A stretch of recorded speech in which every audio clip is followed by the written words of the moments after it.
fast approaching a global transport crisis.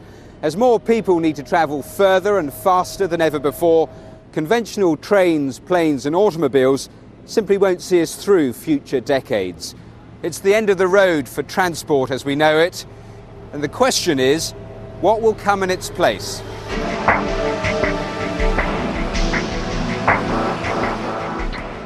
"30 years from now, oil reserves will have run dry, there'll be no fuel, the combustion engine will be dead, and the conventional car condemned to the scrap heap."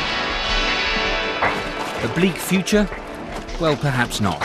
A new generation of vehicles could save us from this grim fate.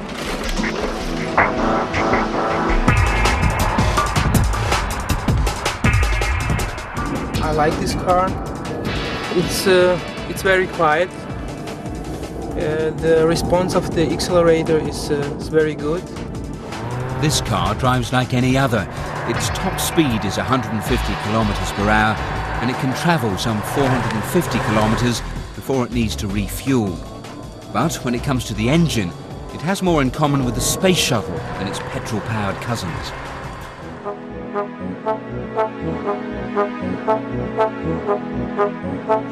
Ever since the car revolution took off with Henry Ford's production line, vehicles have relied on the internal combustion engine.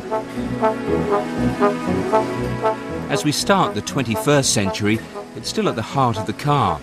The technology has been tweaked and stretched beyond recognition, but there is a limit beyond which this dirty, smoky machine cannot be taken. And when the fuel runs out, there'll be no place for the internal combustion engine to go.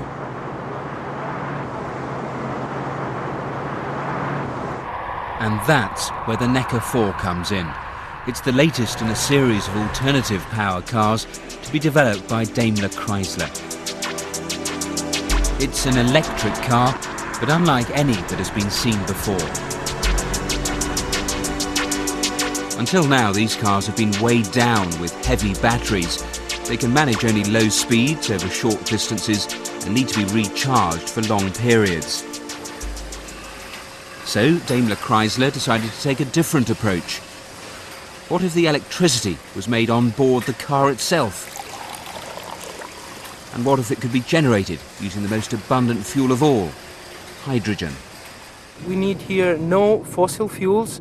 It means so long we have water energy, the sun is shining, we can produce the hydrogen. And in the same time we don't pollute the environment.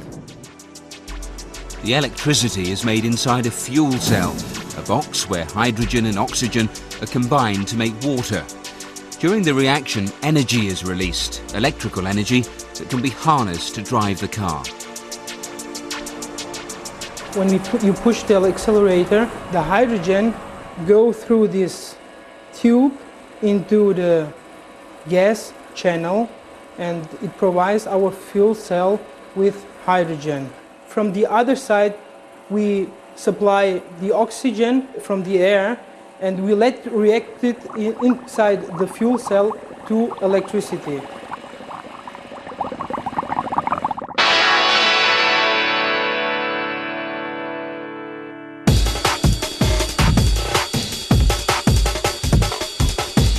Fuel cells are simple, efficient and pollution-free. Powering them requires only hydrogen obtainable from water and oxygen from the air.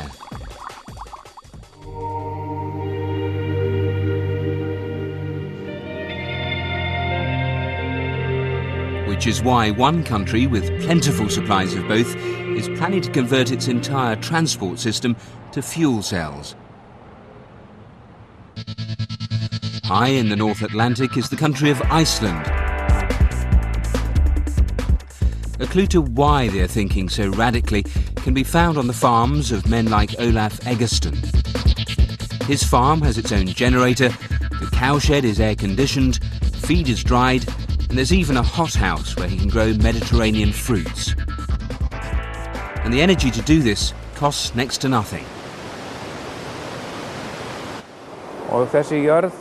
The land here has many resources. It's just a question of making the most of them. Iceland sits on the point where the continental plates of Europe and America meet, creating a geothermal hotspot. Steam and water bubble out of the earth, providing both heat and energy to drive turbines.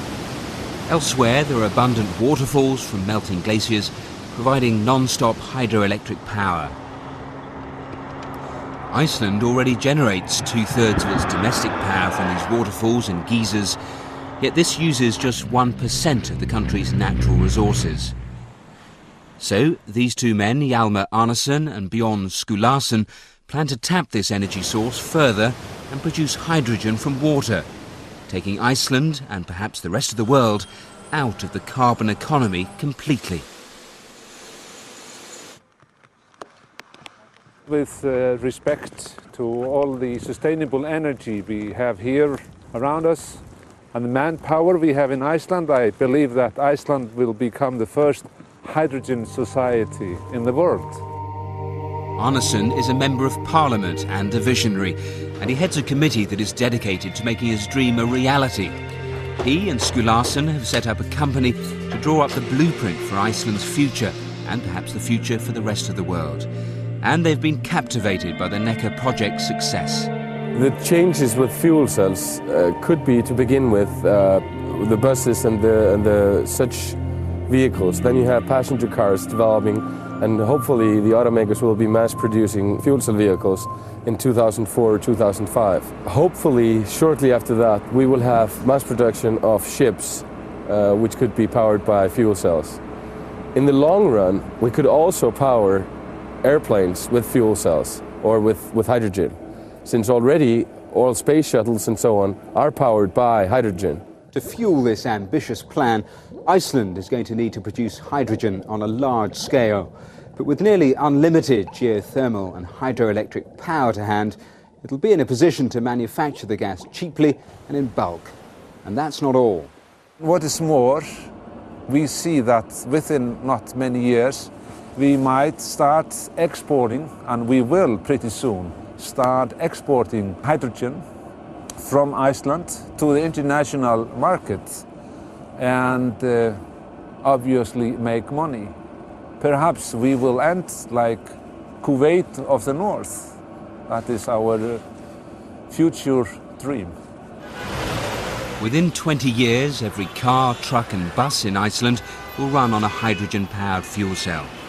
And it may not be too many more years after that before we're all driving cars with fuel cells instead of engines and Icelandic hydrogen in place of Middle Eastern oil. Hydrogen-powered cars may not be the only new way to get around. Japanese scientists may already have found the ideal energy source for the transport of the future in the form of a powerful natural phenomenon. It is one of the four fundamental forces of nature generated by molten metal at the core of the Earth. And now it's being used to push a train along a track. That force is magnetism. These giant magnets power the fastest train in the world. They're so strong that they have to be superconductive and cooled by hydrogen. They're coupled with magnets on the track, which attract and repulse to pull the train along. The result of all this high-tech engineering is a train that could travel from London to Paris in less than an hour.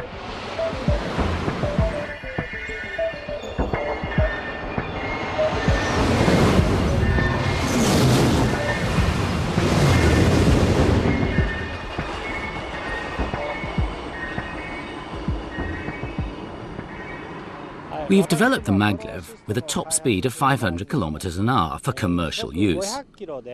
This system's target is to compete with domestic flights, which connect the big cities. The maglev system will cut the journey time between the cities of Tokyo and Osaka to 1 hour, quicker than an aeroplane. I'm sure this system will be adopted in the future.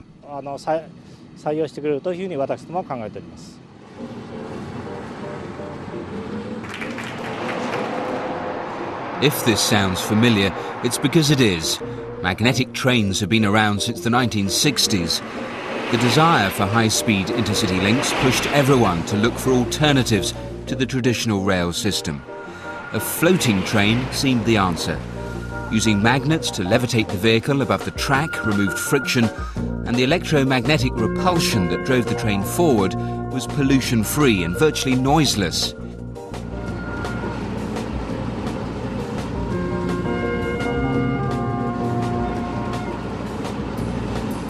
It may have been groundbreaking technology, but will it ever be promoted from test track to transport network?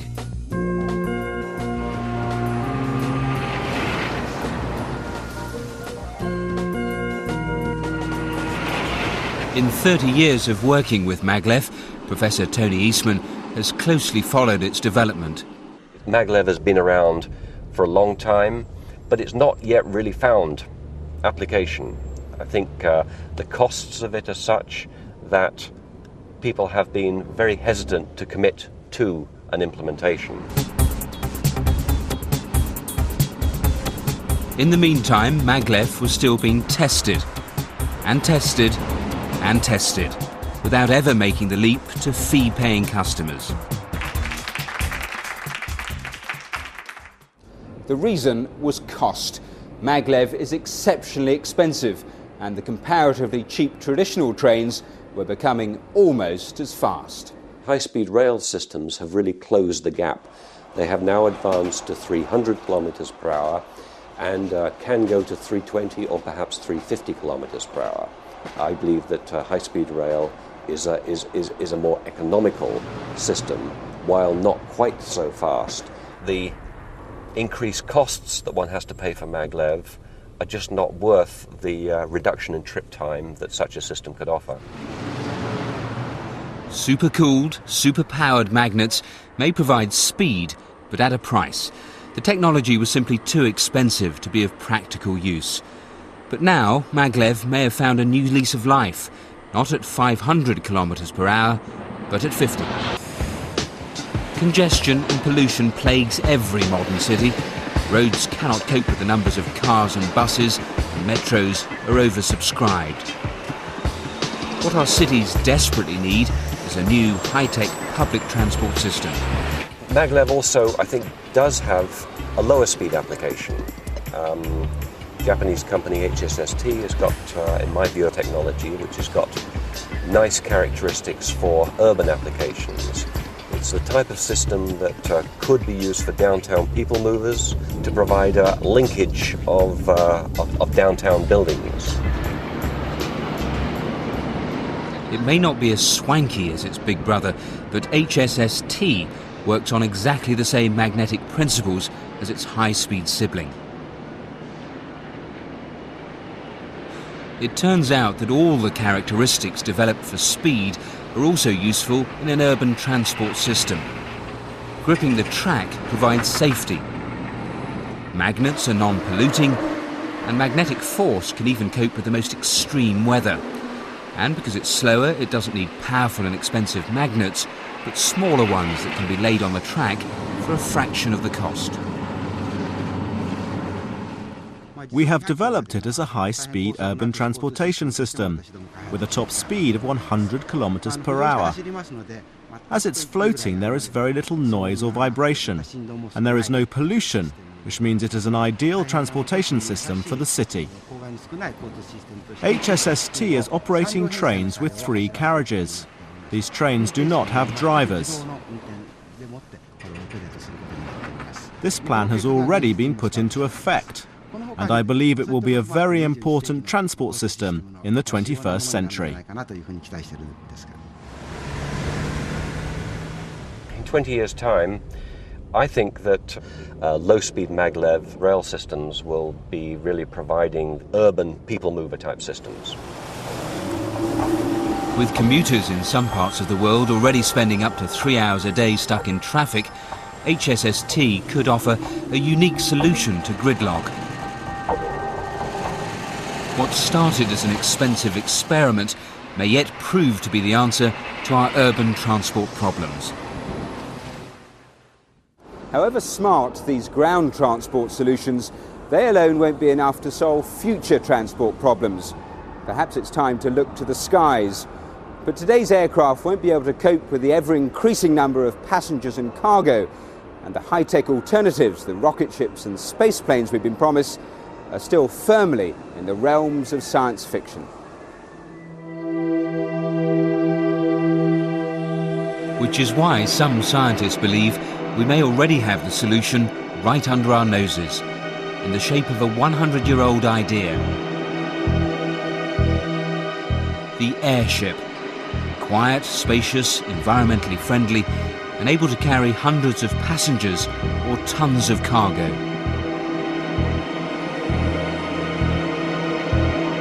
A new era in giant airships is beginning back at the Zeppelin factory in Germany with the revolutionary LZ-N07. The flight test phase is over, so it means we know everything of the behavior of the ship, and also we improved, of course, certain parts of the ship, and we are ready for certification now. Zeppelin have used space-age materials and state-of-the-art engineering to construct their lighter-than-air craft, which they predict will take the transport world by storm, just as airships like these did decades ago. Most of these early airships were rigid, with an elaborate internal skeleton of heavy metal beams.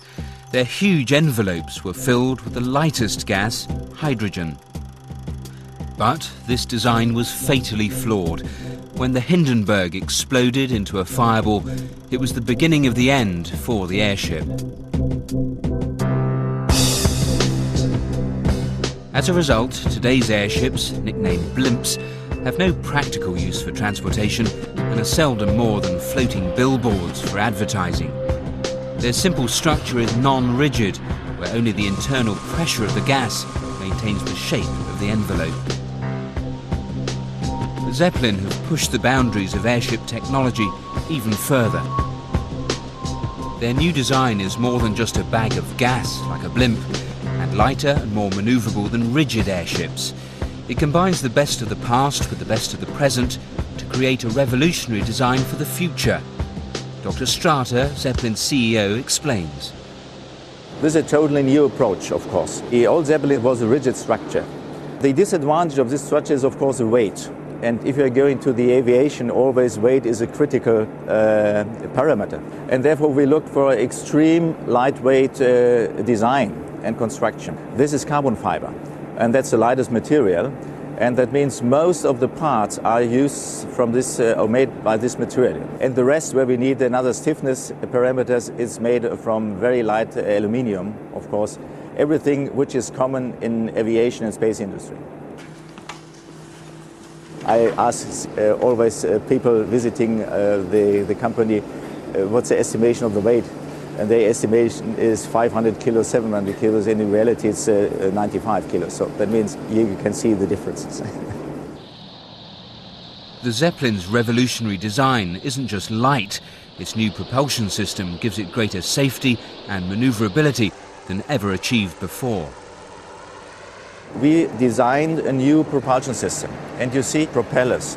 And we have 3 engine groups on both sides and at the rear end. And these propellers are swiveling propellers. And that means we can start and land like a helicopter.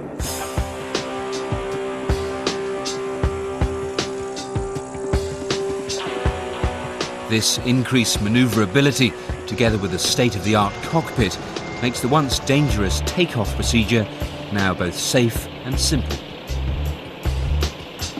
After we have the clearance from the tower, then we tell the crew chief that we're ready to go off mast. And all these handles then at that time are forward here.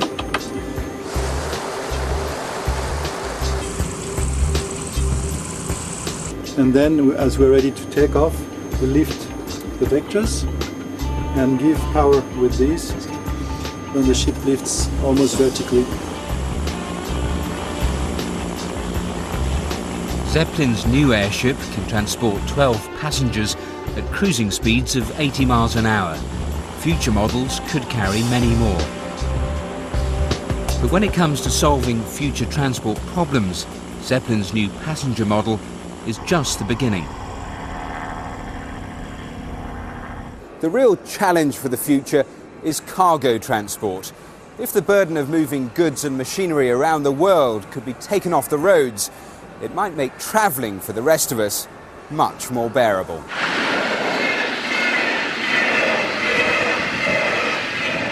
Could an airship, larger, sleeker and faster than ever before, be the answer?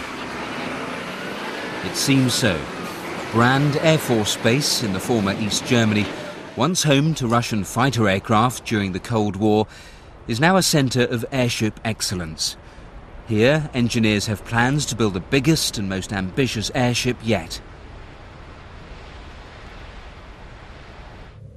The cargo lifter will carry payloads of up to 160 tons. That's the weight of a jumbo jet.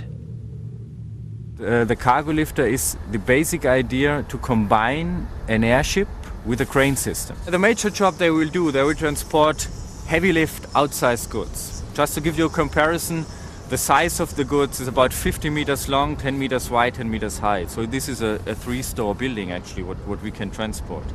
So we are focusing on these heavy machinery parts out of the power plant industry, civil engineering industry, out of the oil industry. So we can transport high volume goods, what's not possible today. The cargo lifter will be so big that a special purpose hangar has been designed to house the first 2 models and to serve as a production facility. It will be the largest hangar on Earth. But before the full-scale cargo lifter can be produced, a smaller prototype model must be put through its paces to see if the new technology will work. This is the 1/8 scale model of the cargo lifter, affectionately named Joey. We are very satisfied with the flight tests we have done so far. Joey serves many important purposes for us in the development process and in the construction process of the cargo lifter, because it was a kind of rehearsal for us. Joey's success has allowed the engineers to begin production of the full-scale model.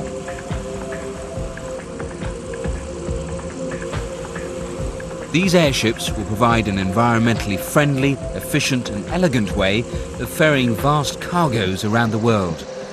Relieving the pressures on ground transportation could yet see the return of giant airships to our skies.